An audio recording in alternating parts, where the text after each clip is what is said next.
Welcome back students. तो इससे पहले हमने किया था कि हम पोटेंशियल एनर्जी के कंसेप्ट और पोटेंशियल के बारे में पढ़ रहे थे। उसी के सीरीज के अंदर हम एक टॉपिक और भी होता है जिसको कहते हैं इक्वी पोटेंशियल सरफेस। बड़ा इंपॉर्टेंट टॉपिक है, बड़ा मजा आएगा। बट इससे पहले डिस्क्रिप्शन के अंदर टेलीग्राम का लिंक है, क्योंकि वहां पे सारा मटेरियल आपको प्रोवाइड किया जाता है, जो भी क्वेश्चन वगैरह हो या नई चीजें हो तो उसको जाके सब्सक्राइब कर लीजिए। अब देखिए, इसके बाद बात करते हैं इक्वी पोटेंशियल सरफेस की क्या होता है।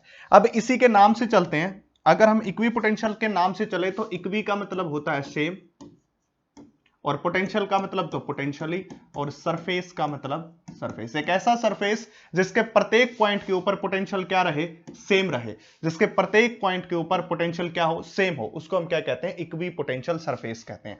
तो equi potential surface is a surface at विच, जिसके ऊपर, एट विच एवरी पॉइंट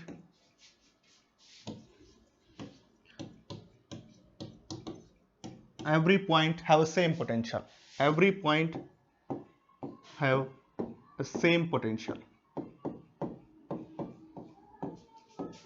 जिसके प्रत्येक पॉइंट के ऊपर पोटेंशियल क्या रहे, सेम रहे, उसको हम क्या कहते हैं, इक्वी पोटेंशियल सरफेस कहते हैं। ये बोर्ड की कंसेप्ट ऑफ व्यू से, और आप बात करते हो किसी कंपिटिटिव एग्जाम की कंसेप्ट ऑफ व्यू से भी इंपॉर्टेंट है।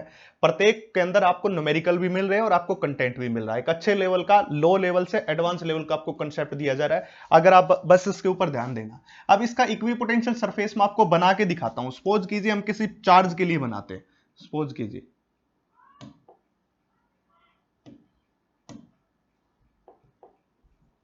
ठीक है, उसके लिए बना रहे हैं।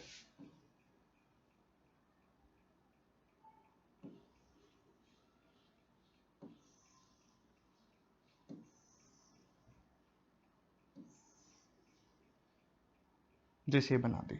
बस खास बात ये कि सारी लाइन आपको डॉटेड होनी चाहिए, क्योंकि डॉटेड यहां पे मेरे पास ऑप्शन नहीं, मैं बना नहीं सकता। ये जितनी भी लाइन आपको दिखाई गई है डॉटेड होनी चाहिए। अब आपको बता दूं, देखिए, ये पहला इक्वी पोटेंशियल सरफेस है जिसका पोटेंशियल V1 मान लिया। ये दूसरा इक्वी पोटेंशियल सरफेस है जिसका पोटेंशियल V2 मान लिया। ये तीसरा इक्वी पोटेंशियल सरफेस है जिसका पोटेंशियल V3 मान लिया। और ये क्या है, फोर्थ इक्वी पोटेंशियल सरफेस है जिसका V4 मान लिया। अक्सर बच्चे क्या समझते हैं, ये समझते हैं कि ये पूरा का पूरा जो हमने चार सर्कल्स आपको दिखाए गए हैं, सारा ये एक ही इक्वी पोटेंशियल सरफेस है। बट ऐसा बिल्कुल भी नहीं है बच्चे। बिल्कुल इसके कंसेप्ट के अंदर जाके मैं बता रहा हूं कि ये अलग से एक इक्वी पोटेंशियल सरफेस है, ये दूसरा इक्वी पोटेंशियल सरफेस, ये तीसरा और ये चौथा इक्वी पोटेंशियल। इसलिए प्रत्येक का V1 V2 V3 हमने क्या लिया, अलग अलग लिया है। अगर इस पहले सरफेस के ऊपर कहीं पे भी पोटेंशियल ड्रॉ, कहीं पे भी कोई भी पॉइंट कंसीडर कर लो, सबका पोटेंशियल क्या रहेगा, सेम रहेगा, कोई चेंज नहीं होगा। इसी प्रकार दूसरे के ऊपर कोई पॉइंट कंसीडर करो, उसका सबका पोटेंशियल V2 रहेगा। इसी प्रकार तीसरे के ऊपर कंसीडर करो, उसके प्रत्येक का पोटेंशियल V3 रहेगा। इसी प्रकार चौथे के ऊपर कोई कंसीडर करो, उसका क्या रहेगा, V4 रहेगा।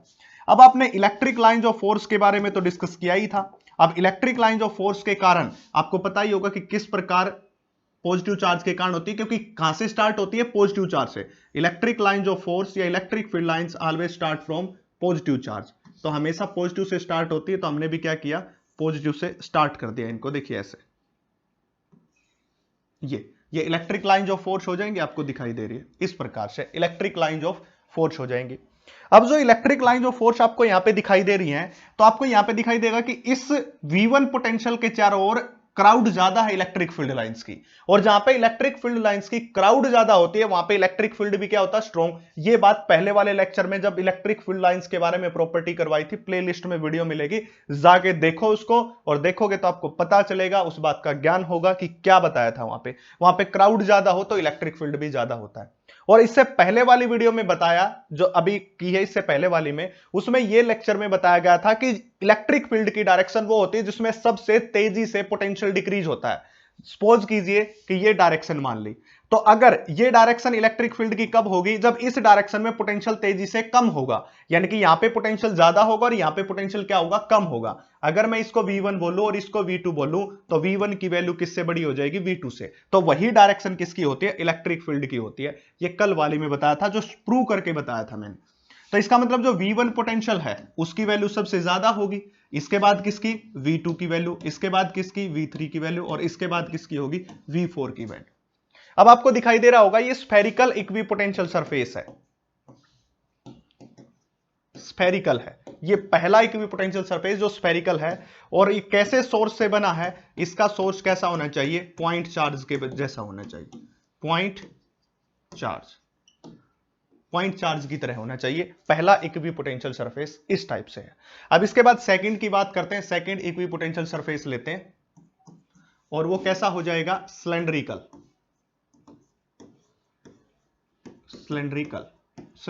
Equipotential surface. अब देखिए सिलेंड्रिकल इक्विपोटेंशियल सरफेस के लिए हमें जो सोर्स चाहिए वो बिल्कुल एक लाइन की तरह होना चाहिए, लाइन सोर्स होना चाहिए, ठीक है। अब ये एक पॉइंट हमने यहां पे कंसीडर कर लिया और दूसरा पॉइंट हमने यहां पे कंसीडर कर लिया। अब क्या होगा, जैसे हमने पहले ही बताया था कि इन सब से क्या निकलेंगी,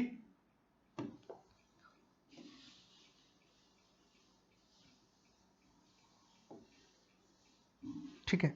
अब इनसे इलेक्ट्रिक फील्ड लाइंस निकलेंगी क्योंकि चार्ज है, चार्ज से तो हमेशा इलेक्ट्रिक फील्ड लाइन लिखती है। देखिए ये निकली, ये निकली, ये निकली, ये निकली, इस तरह से निकलेंगी। इसी तरह इससे भी निकलेंगी बाहर की तरफ इलेक्ट्रिक फील्ड लाइन, इस तरह, ठीक है। अब क्या किया हमने, इन दोनों को मिला दिया, यहां पे इस पॉइंट को इस पॉइंट से मिला दिया और इस पॉइंट को इस पॉइंट से मिला दिया। तो ये आपको दिखाई दे रहा है क्या बन गया, ये सिलेंडर बन गया। ये क्या बन गया, सिलेंड्रिकल इक्विपोटेंशियल सरफेस। और इसके लिए सोर्स कैसा होना चाहिए, इसके लिए जो सोर्स होना चाहिए that is a line source, बिल्कुल लाइन सोर्स होना चाहिए, ठीक है। हो गया, बिल्कुल इजी सा है, लाइन सोर्स होना चाहिए बिल्कुल लाइन की तरह। ये आपको दिखाया गया है यहां से। तो ये चीजें मुश्किल नहीं है, चीजें बिल्कुल आसान है, बस आपको समझना पड़ेगा, कंसेप्ट में इंक्लूड होना पड़ेगा। कंसेप्ट के अंदर जाओगे तो मैं गारंटीड लेता हूं बड़ा अच्छा आएगा, अच्छी अच्छी फीलिंग आएगी, मन में आएगा। अब देखिए थर्ड बात करते हैं प्लेन इक्विपोटेंशियल सरफेस की। जो थर्ड वाला होगा उसको हम कैसा बोलते हैं, प्लेन इक्विपोटेंशियल सरफेस। प्लेन की बात करते हैं। अब प्लेन इक्विपोटेंशियल सरफेस के लिए हमें क्या करना पड़ेगा, देखिए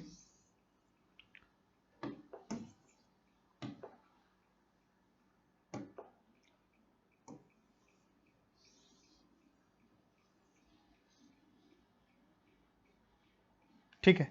अब सपोज कीजिए कोई लाइट आ रही है इंफिनिटी से, ठीक है, इंफिनिटी से आ रही है।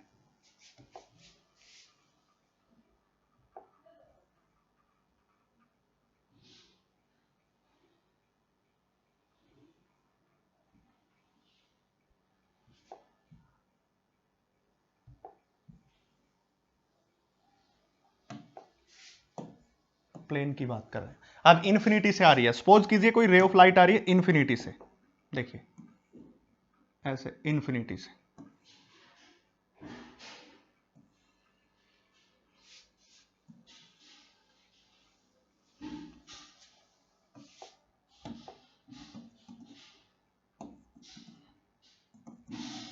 ऐसे इंफिनिटी से आ रही है। और इंफिनिटी से जब ये आ रही है तो ये क्या जा रही है, प्लेन इक्विपोटेंशियल सरफेस। किस तरह का होगा, इस तरह का प्लेन इक्विपोटेंशियल सरफेस होगा। ये कॉपी मैंने दिखा दी, ये पहली रे ऑफ लाइट आ रही है, ये दूसरी रे ऑफ लाइट, ये तीसरी और ये फोर्थ, इस तरह का प्लेन इक्विपोटेंशियल सरफेस बनेगा ये। और इसके अंदर जो सोर्स होगा वो इंफिनिटी के ऊपर प्रेजेंट होगा।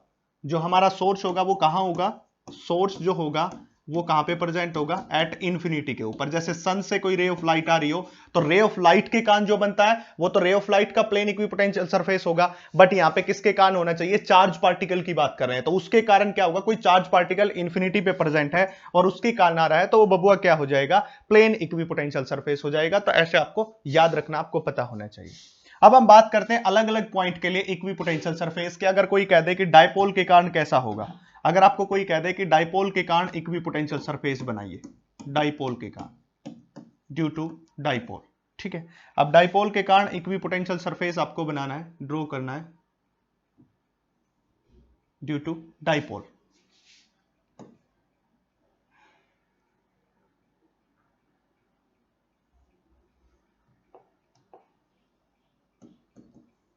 डाइपोल के कारण। अब देखिए डाइपोल क्या होता है, जिसमें एक पॉजिटिव चार्ज हो, दूसरा क्या हो, नेगेटिव चार्ज। सपोज कीजिए कि ये एक पॉजिटिव चार्ज है and second is negative charge, ये हो गया। अब क्या होगा, इसमें जो इक्विपोटेंशियल सरफेस बनेगा वो कुछ इस तरह का बनेगा, याद रखना, इस तरह का। आपको एक डिफरेंस समझ आ रहा होगा कि यहां से नजदीक और वहां से दूर है। इसी प्रकार इस तरफ भी बनेगा, यहां से तो क्या रहेंगे नजदीक और उधर से क्या रहेगा दूर रहेगा। इस प्रकार क्या बनेगा इक्विपोटेंशियल सरफेस। अगर इसको मैं अच्छे से ड्रॉ करूं तो इस तरह से ड्रॉ करके आपको दिखा सकता हूं इक्विपोटेंशियल सरफेस। बट बशर्ते ये सारी लाइन डॉटेड होनी चाहिए भाई, डॉटेड से दिखाना आपको मैं पहले ही बोल रहा हूं, सभी की सभी लाइन क्या होनी चाहिए डॉटेड होनी चाहिए।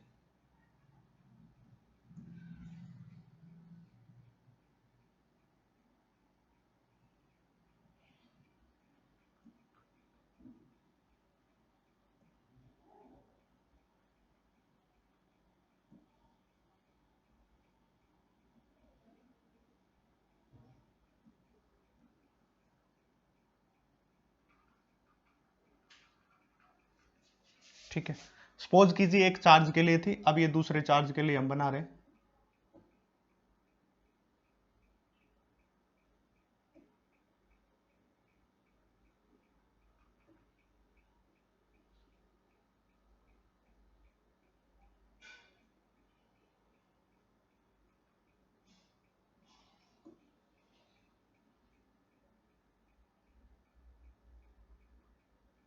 इस प्रकार से। ठीक है, अब देखिए क्या होगा, यहां पे जो होगा, यहां पे ये पॉजिटिव चार्ज के लिए और यहां पे किसके लिए नेगेटिव चार्ज के लिए। खास बात ये है कि रे ऑफ लाइट हमेशा कहां से स्टार्ट होती है, सॉरी हमेशा इलेक्ट्रिक फील्ड लाइंस कहां से स्टार्ट होती है पॉजिटिव चार्ज से, और कहां पे जाती है नेगेटिव पे। कहां से स्टार्ट होती है पॉजिटिव से जाती कहां पे नेगेटिव पे, कहां से स्टार्ट होती है पॉजिटिव पे जाती कहां नेगेटिव पे। ऐसे स्टार्ट होके कहां तक जाती है नेगेटिव से, ऐसे स्टार्ट होके जाती है। ठीक है, अब ये और भी स्टार्ट हो रही होंगी इससे, इस प्रकार से,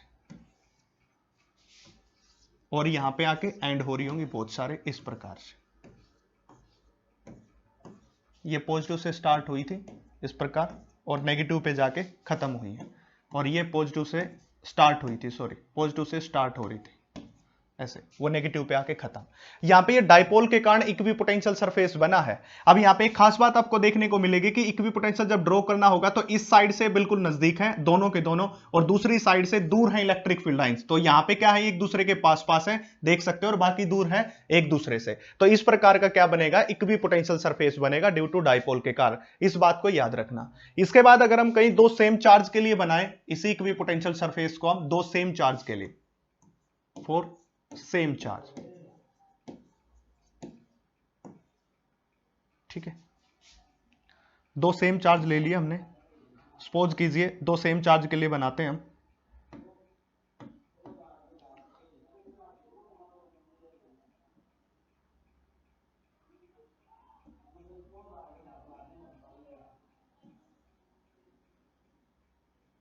ये दो सेम चार्ज के लिए बनाएंगे।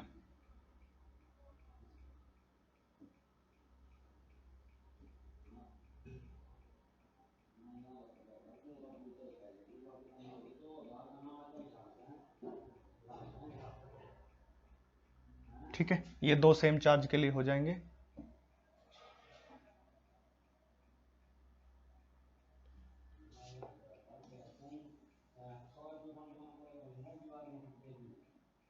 ये ले लिया।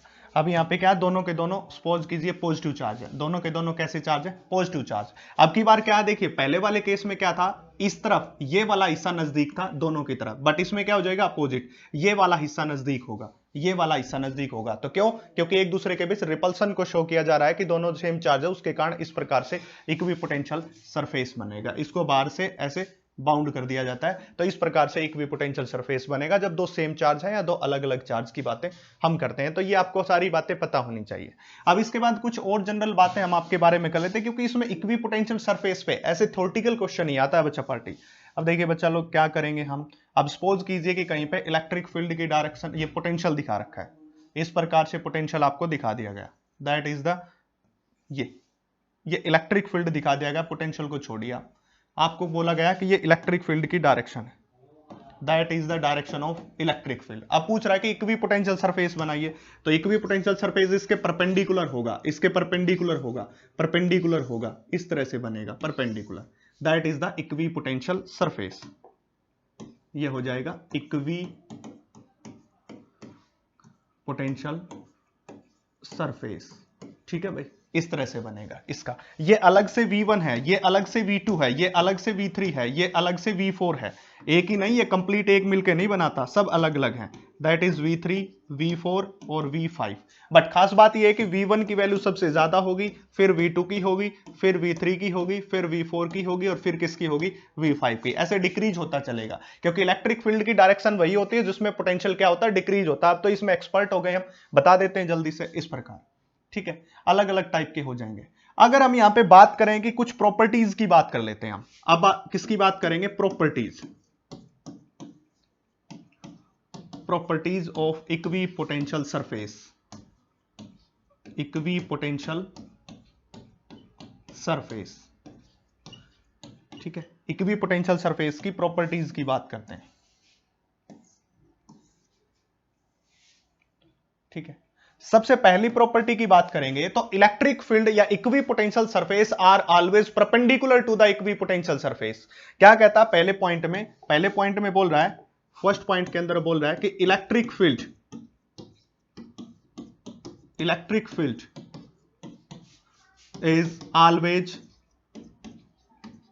Is always perpendicular to equipotential surface. हमेशा इलेक्ट्रिक फील्ड जो होगा वो इक्विपोटेंशियल सरफेस के परपेंडिकुलर होगा। अब कहोगे कि सर हम कैसे मान लें इस बात को, तो इस बात को मानने के लिए आपको क्या करना पड़ेगा, थोड़ा सा इसके बारे में पढ़ना पड़ेगा। देखिए कैसे, आपको पहले ही बताया था कि इलेक्ट्रिक फील्ड जो होता है वो किसके बराबर होता है, डीवी डिवाइडेड बाय में डी.आर विद नेगेटिव साइन। अगर हम बात करते हैं इसकी बजाय इस फार्मूले को थोड़ा मॉडिफिकेशन में यूज करने का, जहां पे लिखा होता है डीवी इज इक्वल टू में E dot dr with negative sign, ऐसा होता है। अब E डॉट dr है तो मैं इसको कैसे लिख सकता हूं, E into D are into cos theta. यहां पे हम नेगेटिव साइन की बात नहीं कर रहे, हम मैग्नीट्यूड की बात कर रहे हैं। नेगेटिव साइन केवल डायरेक्शन को इंडिकेट करता है कि जिस डायरेक्शन में पोटेंशियल सबसे स्पीड से घटेगा वही डायरेक्शन इलेक्ट्रिक फील्ड की होगी, ये साइन शो कर रहा है यहां पे नेगेटिव साइन, हमें उसकी बातें नहीं करनी है। अब ये इक्विपोटेंशियल सरफेस है, that is DV, that is final.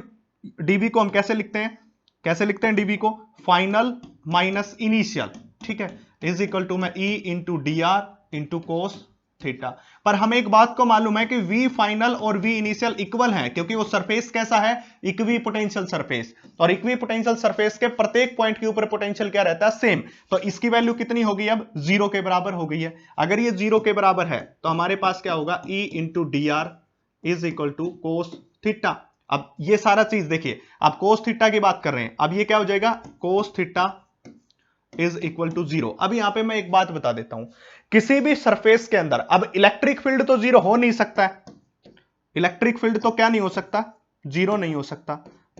Electric field is not equal to 0। अगर इलेक्ट्रिक फील्ड 0 नहीं है तो इसका मतलब कोस थीटा को 0 होना पड़ेगा।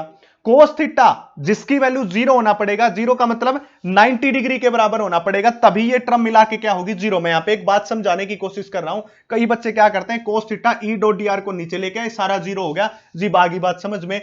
कोस 0 किसके ऊपर होता है, 0 वैल्यू किसके ऊपर होती है, जब थीटा की वैल्यू 90 डिग्री हो। इसका मतलब ये होगा कि ई और डी आर के बीच एंगल कितना है, 90 डिग्री। तो बच्चे इससे अलग एक चीज और भी है, वो समझा रहा हूं मैं। यहां पे इलेक्ट्रिक फील्ड और डी आर है, यहां पे इलेक्ट्रिक फील्ड कभी भी 0 के बराबर नहीं हो सकता। अगर आपने उसमें पर्टिकुलर रीजन के अंदर पहले ही बोल दिया कि इलेक्ट्रिक फील्ड है, तो इलेक्ट्रिक फील्ड तो 0 नहीं, और कुछ ना कुछ डिस्प्लेसमेंट भी लिया, वो भी नहीं है। इसका मतलब यह हुआ कि कोस थीटा की वैल्यू 0 रही होगी, इसी के कारण ये साइड और ये साइड इक्वल होगी, क्योंकि जब ये 0 हो जाएगा तो टोटल क्या हो जाएगी, 0। तो थीटा कितना हो जाएगा, 90 डिग्री के बराबर। सो इलेक्ट्रिक फील्ड 0 नहीं, थीटा 90, मतलब ई और डी आर, मतलब E is perpendicular to D R. Theta किस किस के बीच का एंगल था, देखिए dot, electric field and displacement, ठीक है। तो इसलिए कहते हैं कि electric field is always perpendicular to surface, जो सरफेस है उसके क्या होता है, परपेंडिकुलर। यहां पे प्रूव कर दिया, थीटा इज 90 डिग्री के बराबर। तो इस प्रकार सेकंड प्रॉपर्टी की बात करते हैं। Second property, no work is done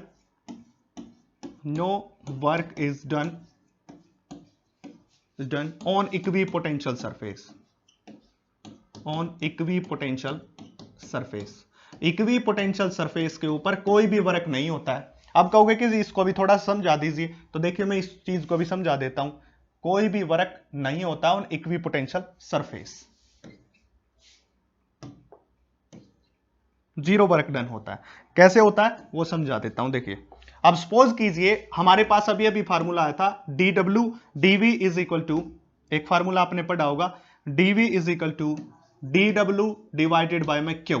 अगर मैं यहां से dw निकालूं तो वो किसके बराबर हो जाएगा, q इंटू dv के बराबर हो जाएगा। अब हमें पता है इक्वी पोटेंशियल सरफेस के ऊपर इसकी वैल्यू तो जीरो होती है। अभी अभी मैंने समझाया था कि dv की वैल्यू कितनी होती है, जीरो। देखिए ये रहा, क्योंकि फाइनल पोटेंशियल और इनिशियल सेम है, क्योंकि पर्टिकुलर इक्वी पोटेंशियल जिसके प्रत्येक पॉइंट के ऊपर क्या है, पोटेंशियल सेम है। तो हमने कोई भी दो पॉइंट सिलेक्ट किए होंगे और दोनों पॉइंट का पोटेंशियल क्या रहा होगा, सेम। तो ये जीरो, तो dw किसके बराबर होगा, जीरो। मतलब वर्क डन किसके बराबर होगा, जीरो के बराबर। और यही बात लिखी है कि no work done on equipotential surface, उस इक्वी पोटेंशियल सरफेस के ऊपर कोई भी वर्क डन नहीं होगा। किस प्रकार, देखिए मैं थोड़ा सा इसको और एक्सप्लेन कर देता हूं आपको। अब सपोज कीजिए ये एक इक्वी पोटेंशियल सरफेस है, इसका मैं एक पॉइंट ये कंसीडर कर रहा हूं, मैं इसका एक पॉइंट ये कंसीडर कर रहा हूं, एक ये पॉइंट कंसीडर कर रहा हूं, इन दोनों के बीच देखना चाहता हूं वर्क डन कितना होगा। इसको V1 मानना, इसको V2। बट मुझे पता है कि इक्वी पोटेंशियल सरफेस है और इक्वी पोटेंशियल के प्रत्येक के ऊपर क्या होता है, पोटेंशियल सेम। तो V2 और V1 दोनों क्या इक्वल हैं। तो उसी प्रकार dw किसके बराबर हो जाएगा, जीरो। सो वर्क डन किसके बराबर हो जाएगा, जीरो के बराबर हो जाएगा। ठीक है, प्रॉपर्टीज के बाद नेक्स्ट बात करते हैं हम third property, no two equipotential, no two equipotential surface, equipotential surface can intersect, can intersect. कोई भी दो इक्वी पोटेंशियल सरफेस एक दूसरे को इंटरसेक्ट नहीं कर सकते। जैसे हमने इलेक्ट्रिक फील्ड लाइंस की प्रॉपर्टी पढ़ी थी, वैसे इक्वी पोटेंशियल की है। कहना चाहता है कि दो इक्वी पोटेंशियल सरफेस कभी इंटरसेक्ट नहीं कर सकते हैं। अगर वो इंटरसेक्ट करेंगे तो दो डायरेक्शन हो जाएगी इलेक्ट्रिक फील्ड की, जो कि इंपॉसिबल बात है, क्योंकि totally overall equi potential surface link किससे, इलेक्ट्रिक फील्ड से। तो कहना चाहता है अगर ऐसा हो गया तो दो डायरेक्शन हो जाएंगी इलेक्ट्रिक फील्ड की, जो कि क्या हो जाएगा, इंपॉसिबल हो जाएगा। इसके बाद हम बात करते हैं फोर्थ बात, electric field is higher where crowd of equipotential surface is high, equipotential surface is high.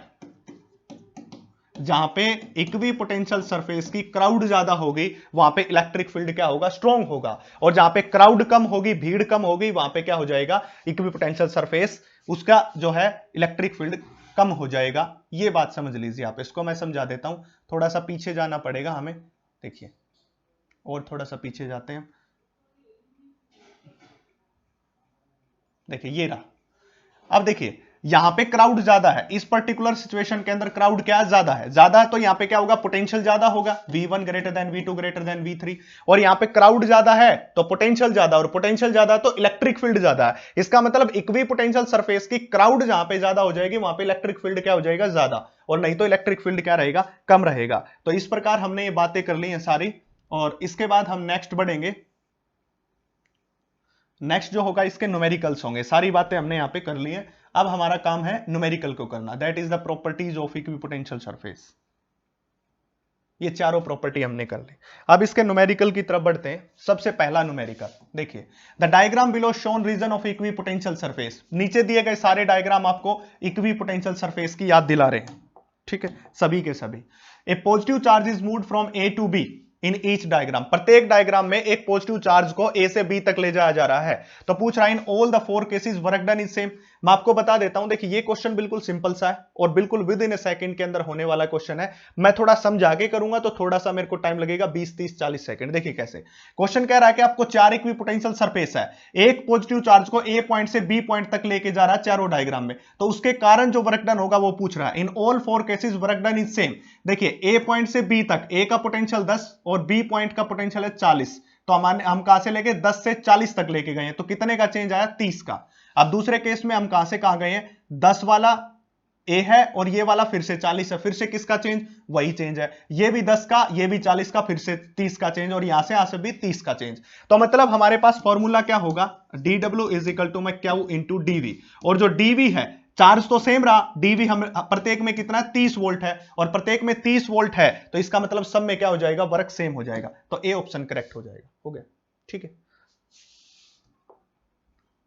क्या पूछा था इसने? इसने पूछा था ए से बी तक एक पॉजिटिव चार्ज को लेके जाया जा रहा चारों डायग्राम में, किसमें वर्क डन क्या होगा? तो पहला केस वो line, all four cases work done is same. आप देख सकते हो ए से बी में कितना वोल्ट है, 10 वोल्ट, और बी वाला 40 वोल्ट, तो कितने का चेंज आया, 30 वोल्ट। यहां पे भी सेम चेंज, यहां पे भी सेम चेंज, यहां पे भी सेम चेंज, तो चेंज कितने का है, 30 वोल्ट। फार्मूला ये रहा, क्यू इंटू डीवी। डीवी हमारे पास 30 है और क्यू को पहले से ही फिक्स कर दिया एक पॉजिटिव चार्ज को, तो हमारे पास क्या होगा, 30 वोल्ट। तो प्रत्येक केस में 30 वोल्ट, तो सबका क्या हो जाएगा, वर्क सेम।